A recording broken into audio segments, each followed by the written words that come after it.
you, Kathy. Good afternoon, everyone. I am Asha Shenoi, just so that you know my face. And we have Amy. We will be teaming up to do this presentation, so there'll be a little bit back and forth. Thank you for signing up for this session. Amy and I would like to thank the organization committee for this wonderful, wonderful opportunity. This has been an incredibly difficult year for everyone, but really an uphill battle for women. So we know that we were at a disadvantage even pre-pandemic, given the wage gap, gender biases, and increased caregiving expectations. The pandemic has just widened the gap and deepened the biases. So if you look at the gender effects of pandemic, women hold around 2/3 of the low wage jobs, like waitressing, that can be done remotely.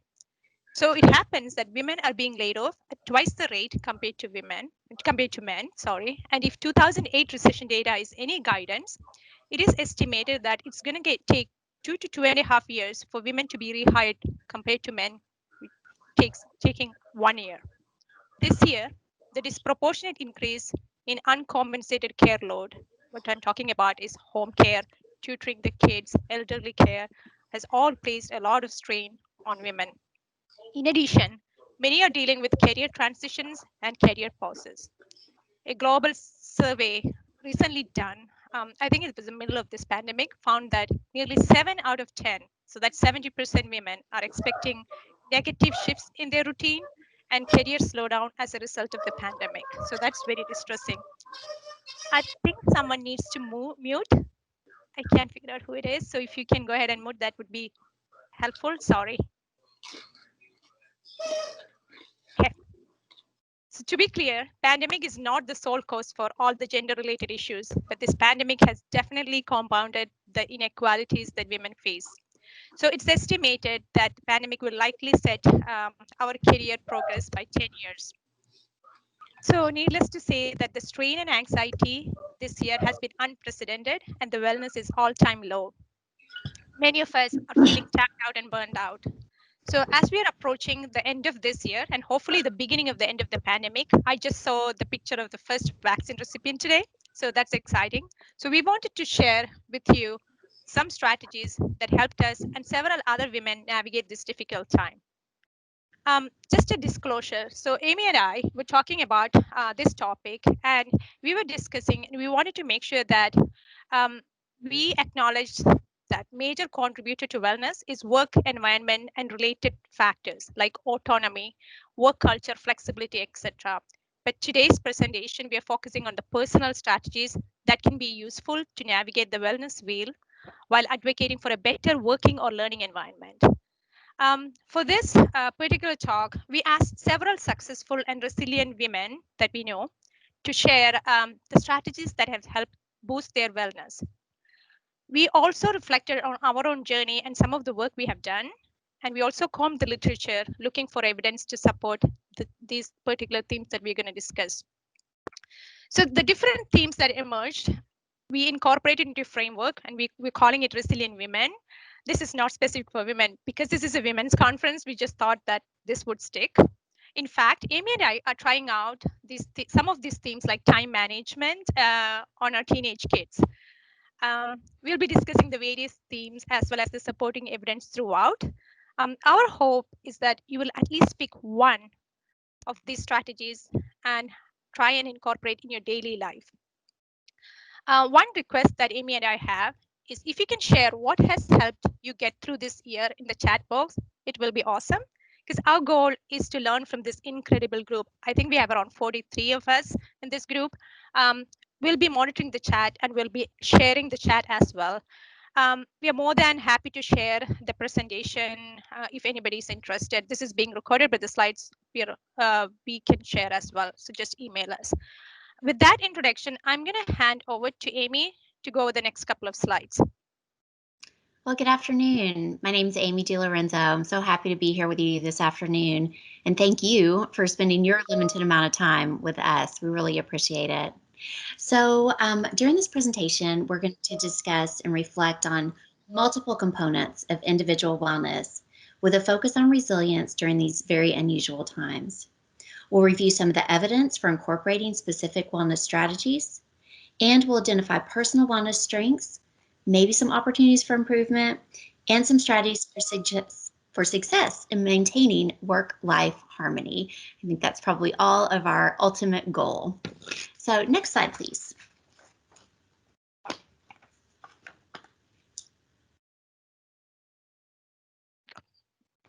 There's no one clear and universal definition of wellness, but for today's purposes, we'll discuss wellness in the context of leading a life that's balanced in body, mind, and spirit. And we'll talk about a combination of components that might be able to improve and enhance our wellness. The National Institute of Wellness outlines 6 domains that are listed in this graphic on the slide: emotional, occupational, physical, spiritual, intellectual, and social. We will touch on each of these today in our discussions and our examples, and we really want to welcome your examples through the chat box and at the end of the presentation as well. We know you have a ton to contribute to this conversation. We acknowledge that one of the biggest factors in wellness is the work and/or learning environment, and sometimes we have limited control over these. So today we want to really focus on what we can do, what we can potentially control. Our talk will try to focus on personal strategies that can help navigate the environment, and especially in this time of our work lives, personal lives, and our overall personal wellness being blended together and affected in some way, shape, or form by COVID. So we want you to think about throughout this presentation, and even if you have a piece of paper next to you, to jot down some notes for yourself and think about, what does wellness really mean to you? Next slide, please. So as Asha mentioned, to work on developing this talk initially, we talked with several other colleagues who we work with in various capacities within the College of Medicine, as well as drew upon some wellness work that we have both done in the College of Medicine in the past. Different components of wellness and themes emerged, and we decided to put our talk into this resilient women structure to hopefully make it more memorable and a little bit fun to go through today. Our focus is going to be on implementing practical aspects of wellness and personal strategies. Our hope today is that you think about picking and focusing on just 1 or 2 of these areas. This is a lot. We could give an hour talk on each one of these different components. But choose an area where you have a particular interest, something you'd like to work on, something you might like to strengthen. We're only going to have time to scratch the surface on these, but we hope we can share some fun facts and some research with you today. We hope it'll spark your interest for further research and for practical application in your life. You might even want to think about picking one of these as a New Year's resolution if you find that fun and you find that motivational with the holidays coming up. So as we go along, think about and even write down, if you wish, which strategies are you currently using, which of these look familiar to you, and which are areas for potential need or potential change that you would like in your life. Next slide. Thank you, Amy. So if there is one theme that stands out when we reflect on this year, it is resilience. A lot of the factors that was mentioned in this previous slide feeds into resilience. So I'm going to start with defining resilience. So there are many, many ways. So this is the pediatrician in me, how we think about resilience, right? So it's the ability to bounce back when you're thrown down. But also I look at resilience as not only the ability to bounce back, but sometimes even to grow when faced with adversity, because the key is growth. For some individuals, it is in their nature, but for a lot of us, the resiliency has to be nurtured. This is a very important concept because if you don't have that power within to tap into, you actually have to create that power. Studies after studies show that resilience is inversely associated with burnout. And my area of interest is burnout, especially in an ICU setting. So we'll briefly explore the factors associated with personal and professional resilience. The first one is the framework outlined by Dr. Mansfield and colleagues. They outline different personal and contextual resources as well as the strategies to build personal resilience, and the outcomes being wellness and retention. So the individual factors and attitudes contributing to this resilience, and some of this will be discussed in the subsequent slides. They include 1, capacity for mindfulness, having a growth mindset, self-monitoring and self-reflection, Setting limits and personal boundaries, it's really important, especially this year where we no longer has boundaries between work and life. Acceptance and realism. So rather than asking and valuing in the why this happened, focusing more on what can we do about a certain adverse situation. These all attitudes and factors contribute to personal wellness. The second one I want to briefly touch on is the professional resilience. This concept I'm deeply interested in. This is really directly related to career longevity and satisfaction. And in some studies shows that um, providers, especially in medicine, who were found to be resilient professionally had lesser regret about their career choices. The reason I'm really interested in this concept is pediatric ICU career tend to be shorter compared to my peers in other fields of medicine due to associated risk of burnout, which is almost two-thirds, um, and increased moral and compassion fatigue. As you can imagine, it's a very draining job, not only for physicians, but also other providers in ICU, especially nurses. Um, so I found this framework by Dr. Pars and colleagues very useful to think about some of the ways that we can um, improve our professional resilience. So this is in a nursing educational context, but it can be adapted to any career field. So the first one talk about is purposeful engagement. And I think Amy briefly talked about it, and she's going to mention it later too.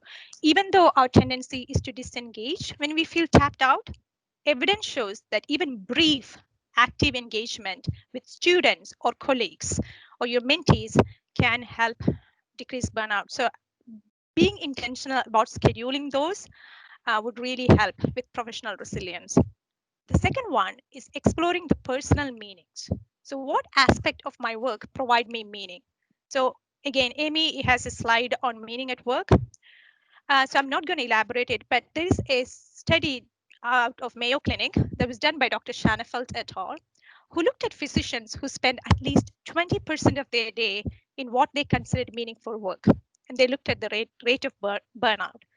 So he found that the physicians who thought they are spending at least 20% of their day-to-day hours doing something meaningful had half the rate of burnout compared to those who did not.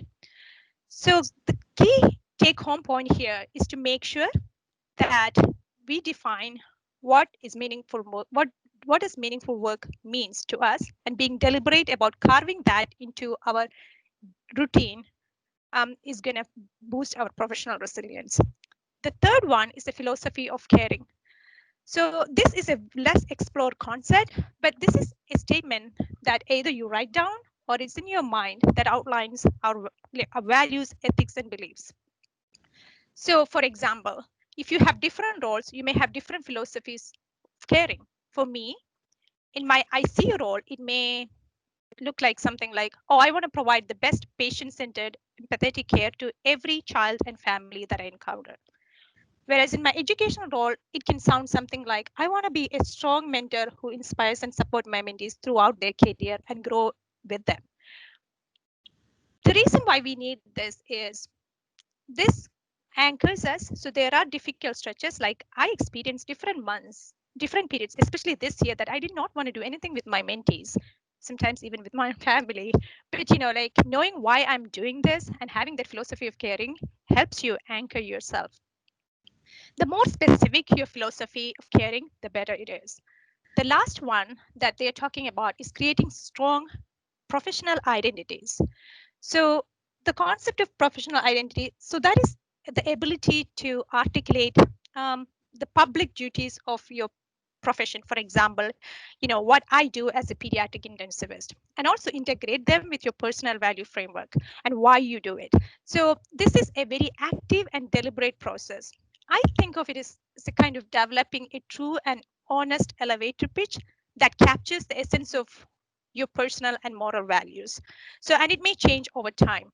So, if you are interested in learning about it, Dr. Cruz et al. In 2015 published an excellent article on this.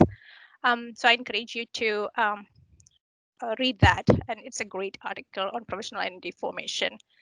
So talking about resilience and moving into a concept that can foster not only physical resilience, but also um, emotional resilience is exercise. I was monitoring the chat briefly and I came across different themes that actually people have taken up, right? Somebody mentioned that they have tried finally training for a marathon. That's been my goal for so long, but I did do different 5Ks throughout this year. So that's good. So talking about exercise, this we all know builds up physical resilience. While it may not be the panacea for the prevention of burnout, exercise can certainly help in obtain maintained wellness. There are around 35,000 articles published in last 5 years looking at exercise and burnout and wellness. And the vast majority supports exercise as a strategy to promote wellness and prevent and even treat burnout at workplace. This is found among trainees, medical students, other students, physicians, athletes, police officers, you name it. And I found this in my own study, which was done in 2016 or 17, looking at pediatric ICU doctors um, and burnout and other associated factors. Those who reported doing regular exercise had significantly decreased burnout compared to those who did not. So AHA recommends, that's American Heart Association recommendation, is 75 minutes of intense or 150 minutes of moderate exercise. The reason I put those numbers up there is sometimes for women, it's really difficult to incorporate that because we are so overwhelmed, especially this year. But I think if you split that up and then do at least 10, 12 minutes a day of strenuous or 20 minutes of moderate exercise a day, sometimes and often you can achieve that goal. That's what I've tried to do this, especially this year. So there's a term that killing burnout with exercise, which is definitely true, at least for me. Exercise is one of the themes from this framework that I practice and I can attest to it. The goal is to pick a realistic, the key is to pick a realistic goal and try and start somewhere and slowly build it up. We also have to think of incorporating some exercise and movement into each day, even if we are working remotely, right? So I have listed some of the options that are shared by our colleagues and some of Amy and I practice, and I'm sure that you have a lot more. So please put that in there. And I'm also have a link to the virtual wellness activities that UK provides. Next one, the theme S stands for sleep. Many of us have this ingrained notion that sleep is overrated, but evidence does not support that notion. There are around 6,000 articles on sleep and wellness published every year. So the physical, cognitive, and emotional effects of chronic insufficient sleep is indisputable. Lack of sleep is associated with burnout, psychological distress, and decreased longevity. There is a study that I've quoted that sleep therapy actually fight burnout in medical students. So making sleep a priority can really help foster your wellness. So how many hours of sleep do you need? American Sleep Association recommends somewhere between 7 to 9 hours for 95 to 96% of the population. There's that tiny little like percentage who actually can survive and be very productive on 5 hours of sleep. But for majority of us, we need at least minimum of 7 hours of sleep. So making that a priority and making sleep hygiene a practice and managing your naps for those of you who are like me who do nights and stuff has to be a priority. So for me, of all these themes, sleep and exercise are my go-to to fight burnout. The next theme, the I stands for integration of work and life. The reason why we used integration or harmony and not balance is because balance feels ever elusive. And I am going to be honest, I do not have a lot of things to share on this because I struggle with it. Integration of work and life. Being an ICU provider, I always was one of those people who compartmentalized work and life. So I would stay back and finish my work because the time at home was very protected and sacred. So when I get home, I would leave my phone actually in the car so that I'll have those two hours of uninterrupted evening time with my family. So I struggled a lot when this started. So I'm very interested in learning from you what you guys have done. Some of the tips that my coworkers have shared is they try to wake up early or sleep late, and then they had a physical routine that was stuck to the refrigerator for everyone in the family, and then turning off notifications after some time, not checking the email after a certain time. So what I have done ultimately, I didn't even have an office.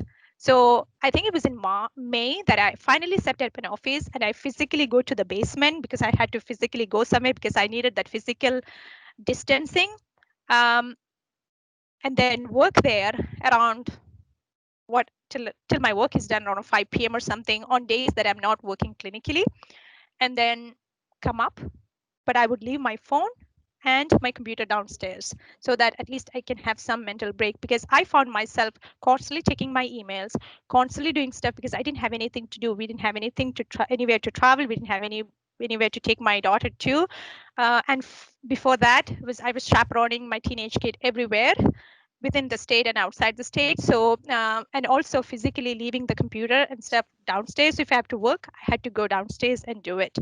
That's one of the only tips that I have to share in this domain. This one, the limits, L stands for limits. So building your boundaries, this is huge. I think it kind of relates to the one that I talked about in my previous slide. It felt, at least to me, that there's no boundaries anymore because we are connected 24/7. We have the option of work-life customization because we have flexible and non-traditional work hours. We also feel like because we work remotely, we need to work more. And I can't explain why that feeling is, but that's true. That rings a bell. At least, I feel like I have to work more and I have to show like a product, like scholarly activity or whatnot. And then I also feel that there is fragmentation of work and non-work interaction because it bleeds into your personal life. So understanding the personal boundaries and defining at least one or two for yourself will always help. What I have done to help me with go through this pandemic is, as I mentioned, I literally turn off my phone when I'm done for the day, at least for an hour or two, and I turn off my computer and I leave it in the basement for several hours. And the weekend, if I'm not working, I really try not to do anything work related. This is incredibly difficult because I have nothing else to do. uh, you know, nowhere to go. Before, when we could travel, it was not, I would not have felt that it would be difficult, but I still do it so that I can use the time to catch up on sleep or do the exercise, things that builds my wellness. Um, there's one more, I think. The next concept, I stands for intentionality. So the power of intentionality, this concept will come again and again, and it's closely related to mindfulness too. So this is a culture where emphasis is on the process and not on the outcome. So this is being in the moment and embracing the moment. This is a gift a lot of my patients have, especially young children. So I learn from them every day. When I see these kids who are attached to tubes and lines, still trying to build a Lego set, and they're really not cared about how it's going to look like, but they're truly in that moment and be intentional about what they do. It's really eye-opening. So this is this is something that I strive, not successfully every time, but I try to be in the moment, especially when I'm dealing with my patients and family, and I'm trying to do that with my patients and family, and also at home with my own family, intentional about my interactions with them. So I was reading an article recently and how they discuss the ways to bring intention to your daily practices. They talk about these three things. One is setting up priorities and creating a must-do list versus to-do list. I've never heard of that. I am queen of to-do list. My to-do list I write every single day, sometimes to the point that I leave it everywhere in the house. It is long and it's filled with sometimes I look at my to-do list, I'm like, a lot of this doesn't matter, but I still do it every single day. So they talk about doing a must-do list, which include at least one thing that you're going to do to foster your wellness, and you have to be something that you're going to do intentionally. So building self-care around the margins of everyday activities. I was listening to the chat and somebody said walking your dog. Yes, if that, like walking your dog every day, and if you enjoy that, building that around the margins of your everyday activities. So if you have a early day, doing that at the end of the day. If you have a break in the middle, doing that. Whatever brings you joy. Another one is cherishing small moments of togetherness with your family, your friends, even if it's over Zoom. And building that, even if when pandemic is over, being intentional about it really increases your wellness. Over Thank to you so Amy for the next much. one. Thank you, Asha. So, the E in Resilient Women stands for engagement and promoting emotional wellness. And engagement with others might be one of the most powerful and actually fun ways that we can enhance our wellness. This slide lists several ways that we can engage in a positive way with others. And I'd really like to put a special focus on laughter and the power of humor and how helpful that is to us. So, having a great belly laugh can actually be quite powerful for our wellness. Laughter has been identified as a beneficial component of holistic healthcare throughout the world, not simply as a distraction from our stresses of day to day life. Laughter is a positive sensation, and it actually seems to be a useful and healthy way to overcome stress. It has a positive effect on mental health and our immune system.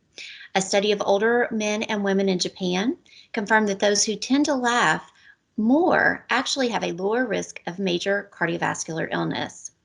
Possessing a healthy sense of humor is also associated with living longer, as reported in a study from Norway.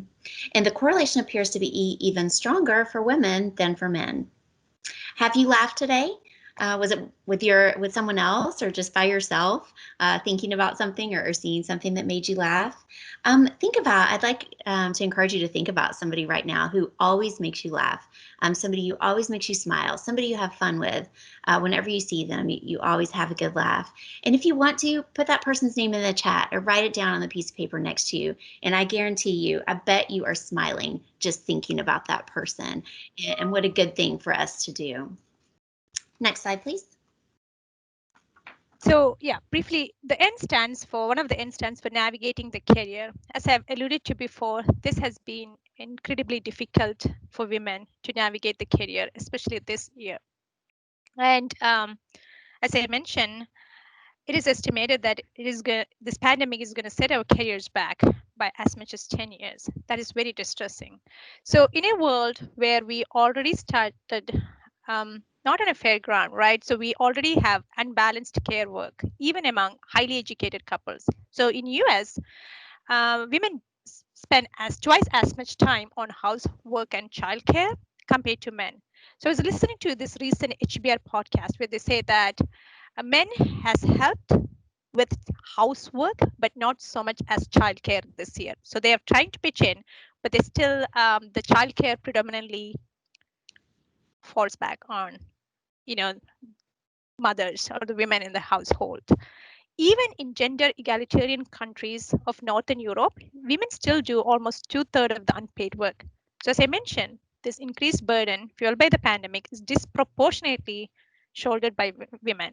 At the academic front, women are facing disruption of research, especially if it involved in person in clinical research, increased workload, teaching load, as well as adapting to new modes of teaching, remote teaching, and increased clinical work if you're in a healthcare or several other fields that pandemic has affected.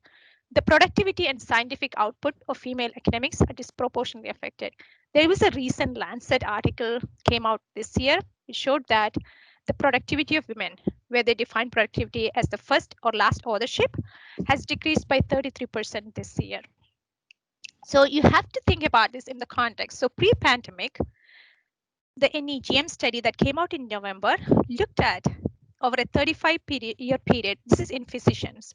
They looked at how women physicians in academia in medical centers progress. And what they found over this 35-year time frame is that women are, as we all know, are less likely than men to be promoted to the rank of associate or full professors or to be hired as a department chair. And there was no apparent narrowing in the A gap over the last 35 years. So putting these two together, we find ourselves in a very sticky situation and very concerning situation. And when we look at the pandemic and the contribution by women, you know, directly related to COVID, I was looking at a paper which says that only 24% of COVID-19 experts quoted in the media, and only 24%, one fourth of the experts in national COVID task forces were women. But countries with female leaders are surprisingly doing very well compared to those with men, men as leaders. So again, this is frustrating and distressing. What can we do about it? The only real solution is the classic one, the long and painful one, right? Long-term investment in gender equality. It is painfully slow. I think I don't really have a lot of good solutions, but I do think that some of the short-term solutions could be having honest and open conversations about this with your leadership. And if there are leaders listening into this, making sure that you advocate for your faculty who are disproportionately affected, right? Making sure that they still have flexibility at work even after the pandemic is over. So the ability to catch up and do the remote working, and making sure that you enable them to craft their career to fit their career goals. Um, Other than that, unfortunately, I don't have a lot of strategies to offer. I recently attended a conference. This was again for women in medicine, and I thought the contribution metrics for CV addendum because of COVID was really interesting because they talk about how you can explain either your lack of productivity during this year or take credits for the stuff that you've done related to COVID in non-conventional areas. For example, if you have done um, stuff with your students, your society, national society organizations, or your um,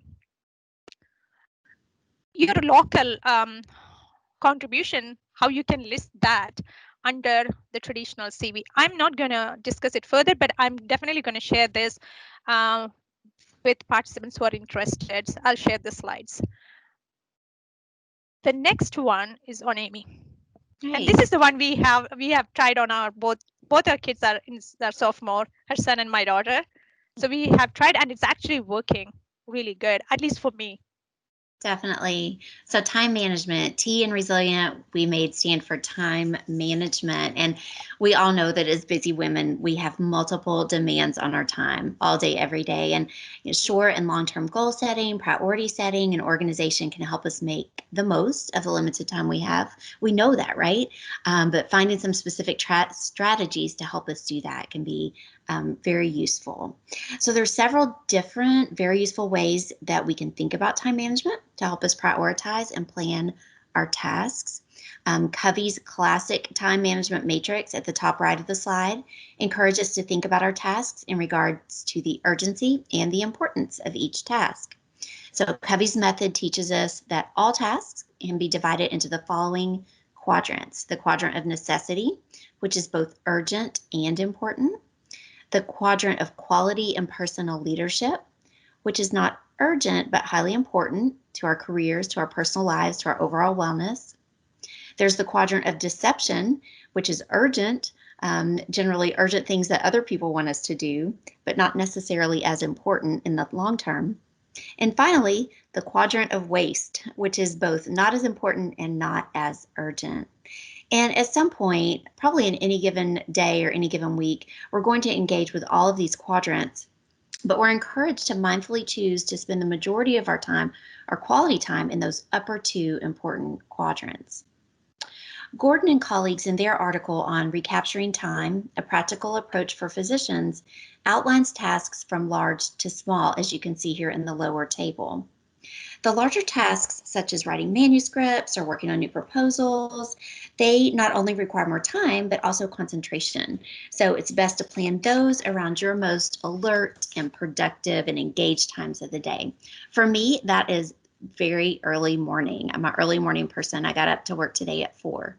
But this time of the day, I'm actually super tired and needing another cup of coffee. But just knowing that about yourself is really what's important. So smaller tasks on this chart here can actually be completed when you're more depleted during your day, or as great fillers, time fillers, when you're waiting for a meeting to start or need a little brain break. You can do the things that don't require you to be at your very, very best. And then finally, the Pomodoro method, which is a beautiful name for using a timer. This was developed in the 1980s as a simple but really effective way to stay on focus for tasks. So first you decide on the task you want to accomplish and use a timer like the tomato or Pomodoro one pictured here. And you set usually a 25-minute interval for your task. You work continuously for that 25 minutes until the timer rings, take a 5-minute break, and then repeat that 4 times.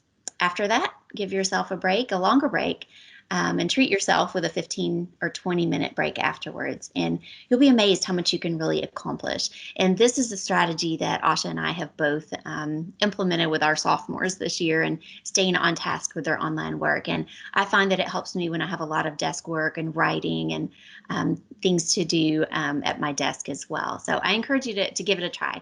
Very simple strategy, but yet very effective. Next slide, please.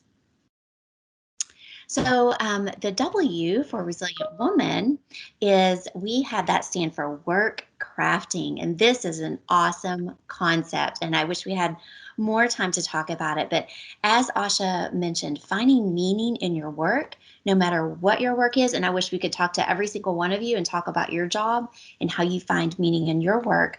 But it's so important to your wellness and to your reduction of burnout. So this may sound like a huge number, but if you can figure out a way to spend from 10 to 20% of your time, ideally, on something fulfilling and meaningful in your work, you can be so much happier and more fulfilled. It can greatly decrease burnout. So job crafting, sometimes called job crafting or work crafting, this is a way to think about your job design that puts you in the driver's seat. And I'd love for you all just to mentally think, put it in the chat, love to see it in the chat or write it on a paper beside you. What is it in your job where you find meaning? So Asha is a physician. She takes care of critically ill children. That is such a no-brainer that's a meaningful job. I'm not a physician. I'm a PhD educator, so I don't work directly with patients, but I do get to work with our clinical faculty and with our residents and our fellows, and I find so much meaning in that and getting to be a part of their education and hopefully having a positive effect on their education so that they can take good care of the patients. So for you, think about what gives you meaning, what gives you life when you're coming to work and thinking about that. So a couple of different aspects we just wanted to highlight and point out in this work crafting model. A few things where you can cultivate meaningfulness in your work. Number one, task crafting. So this involves thinking about and altering the type, scope, sequence, or possibly number of tasks that make up your job. Can you find a way to increase the things that give you life, that give you meaning in your job? Can you find a way to delegate or decrease some of the time that is more routine or mundane or is not fulfilling to you to try to get to that ideal point of at least 20%? Secondly, relationally crafting your job. So this is altering or thinking about really critically who you interact with in your work.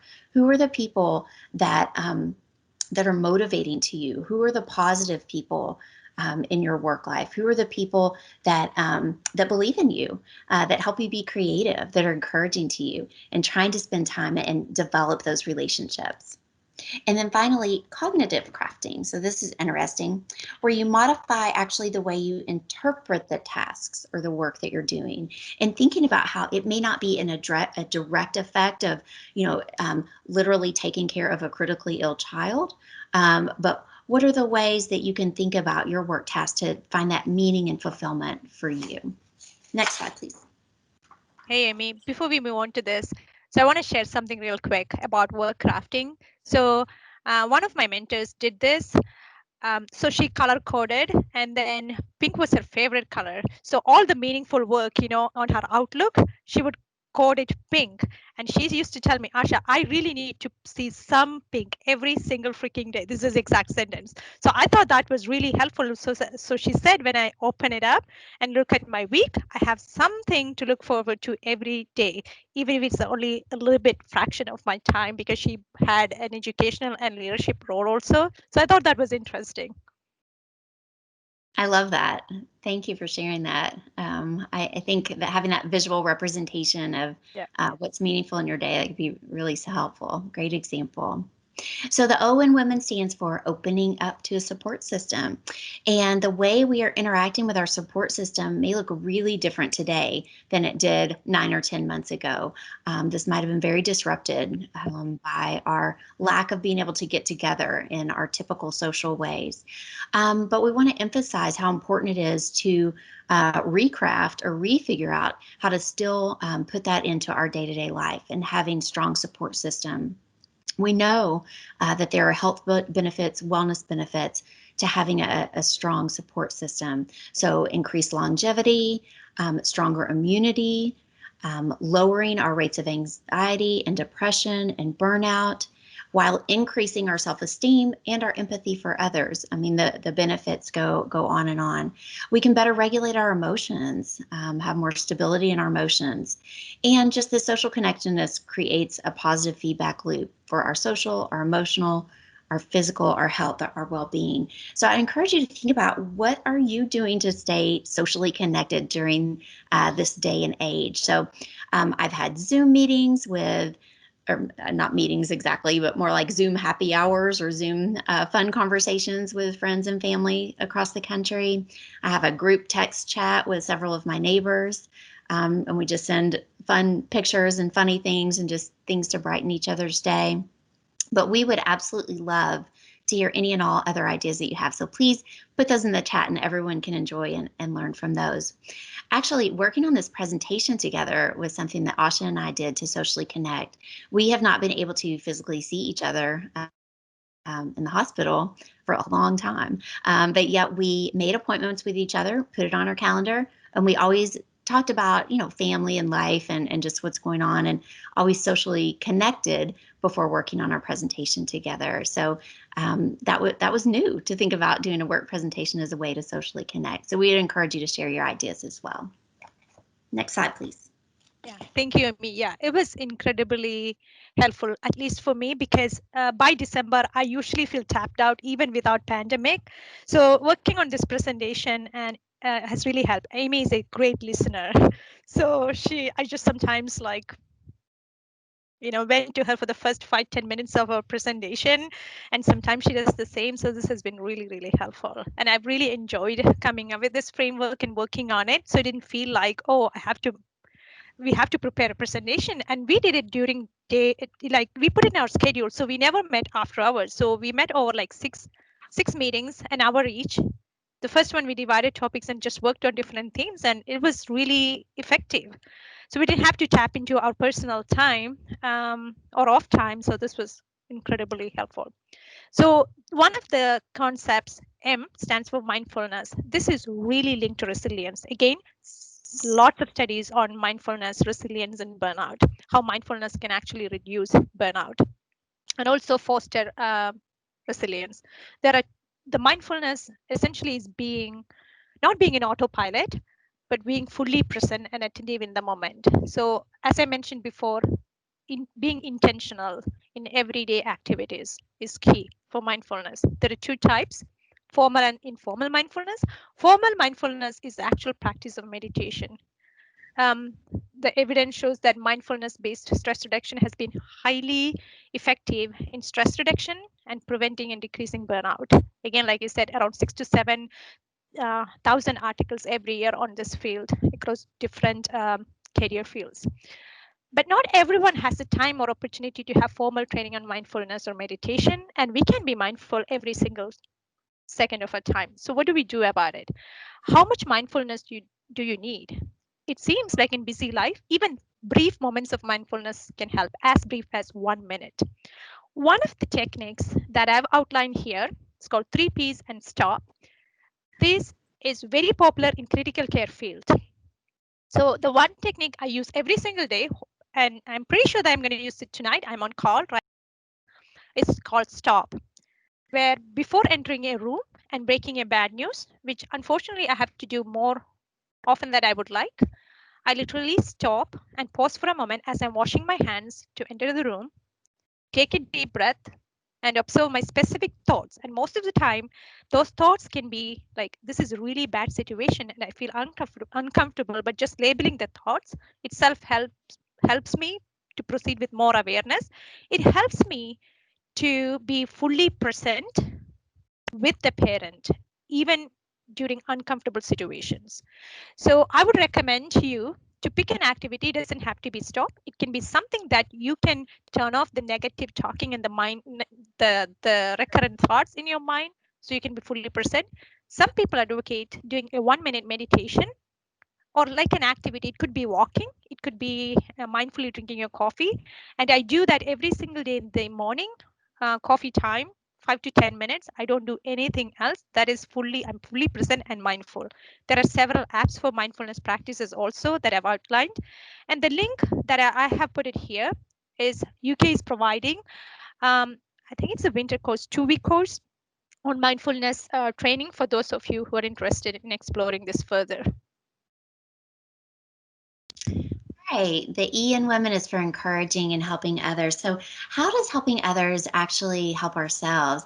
I'm happy to share this resource, this book with you, Adam Grant, Give and Take, and he also has a excellent podcast called Work Life that talks about preventing burnout and all different areas of work and enhancing your relationship with work and how it can be so helpful to you. So, I'd like to actually read you a little excerpt from his work from this book. So he says, today, success is increasingly dependent on how we interact with others. It turns out that at work, most people operate either as takers, matchers, or givers.